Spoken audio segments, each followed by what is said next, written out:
Hello guys, good morning. Ngayong umaga, mag-start na naman tayo sa paglitson. Mag-litson naman tayo guys.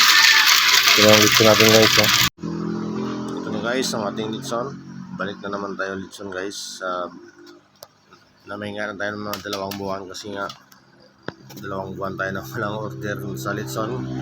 Kasi noong nakaraang December, yung tao na mahinga siguro sa pagkain ng baboy. Kasi noong December, puro baboy yung kinain ng tao. Kaya 2 buwan walang umorder sa atin ng litson guys. Balik na naman tayo litson ngayon kasi maraming sa atin nagpa-booking ng litson ngayong buwan ng Mayo. Ito pala yung dapat nating bantayan guys, yung balat ng baboy na lumulubo dapat natin tusukin kasi pag pumutok yan, pangit na tingnan yung litson mo. Kaya dapat abangan mo muna yung litson ha. Basta bagong salang yung litson mo. Pag hindi pa pumula yung litson mo, dapat abangan mo talaga yung litson mo kasi hindi mo iwasan may lulubo dyan. Kaya dapat nakabang ka. Pag may lumubo, tusukin mo kagad. Yan o. Tusok natin yung mga part ng balat ng baboy na lumulubo. Yan lang guys para hindi kayo maputukan.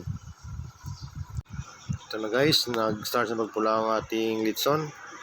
So salamat gid sa pagliwat-liwat order sa Family Umapas o Barangay Kabariwan, Lawaan Antique. And happy Fiesta and happy christening sa inyong bibi. Salamat gid sa pagtiwala sa Ramilas Litson. Sa liwat, happy Fiesta, Barangay Kabariwan. Ito guys ang ating litson. Napula-pula na. Sa time check is 8:11. So nag-start tayo guys 8 o'clock in the morning. Ito lang yung 11 minutes pa lang na ikot ng ating litson. Ito lang yung kulay niya guys. Orange yung gamit natin pakulay ng litson natin guys. Walang coke kanina, orange na naman. Yun na guys, ipapalit-palit tayo orange or coke. So walang orange. Ito na guys, naka 30 minutes na tayo sa pag-ikot ng ating litson. Ito na, makita nyo, pulang-pula na guys. Orange pala. Basta pag ganito yung kulay ng litson at saka yung guys, yung nag-finish niya. Sigurado crispy ito mamaya. Basta walang pumutok at walang tagas. Sigurado crispy ito mamaya. Mula ulo hanggang pa. Crispy na, yummy pa. So guys, naka 40 minutes tayo. Tingnan natin kung crispy na ba. Crispy na yung balat ng baboy natin guys. 40 minutes pa lang naikot yan. Ito naman yung mga ingredients natin guys, para sa dinuguan. Ang atong chef cook si Bibi.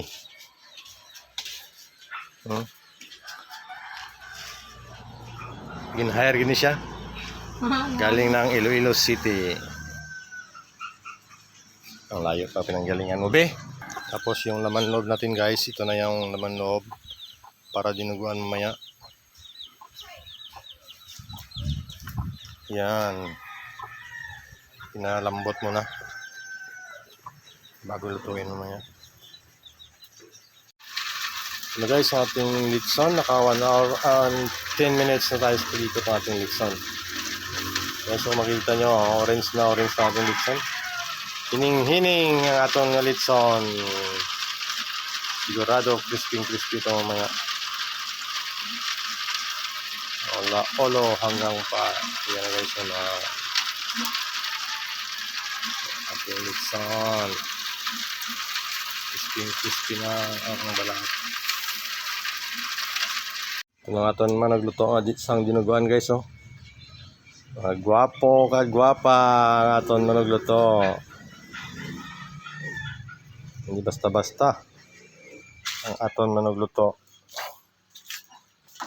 Aton dinuguan.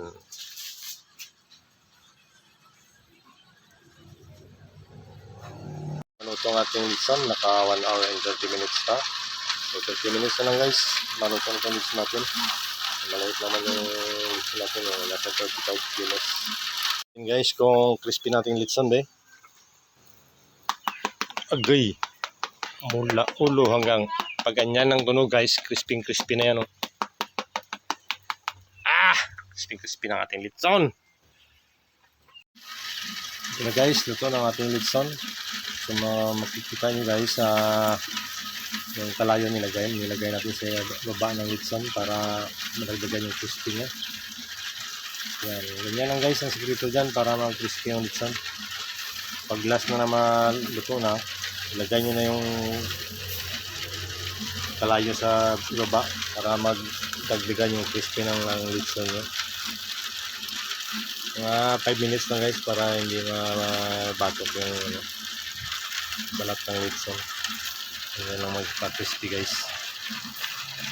Para pagkagat mo galupok talaga yung crunchy talaga yung litson. Yan lang guys ang ating tips sa paglilitson.